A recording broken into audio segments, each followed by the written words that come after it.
हा तुलाच बोलतोय मी. तुला परिवार जपता नाही आलं.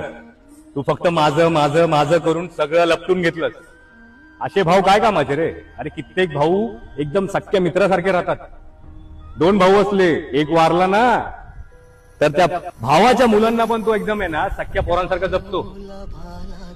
आपल्या पोरांना कपडे आणले तर भावांच्या पोराला पण तेवढेच कपडे आणतो, त्याच किमतीचे आणतो, ना की बॅड क्वालिटीचे आणतो. माया सख्या पोरांना भाई ए क्वालिटीचे आणणार, त्यांना आपण आहे ना 50-100 वाले झालो. नाही, ह्याला परिवार जपणं नाही बोलत. परिवार जपणं म्हणजे कित्येक भाऊ असे आहेत जे मस्तपैकी आपलं सोन्यासारखं जपतात पोरांना. भावाचा पोरगा असेल तरी पण त्याला पण जपतात. त्या मुलींचं पण लग्न तसंच करून देतात जसं सख्या पोरीचं करून दिलंय.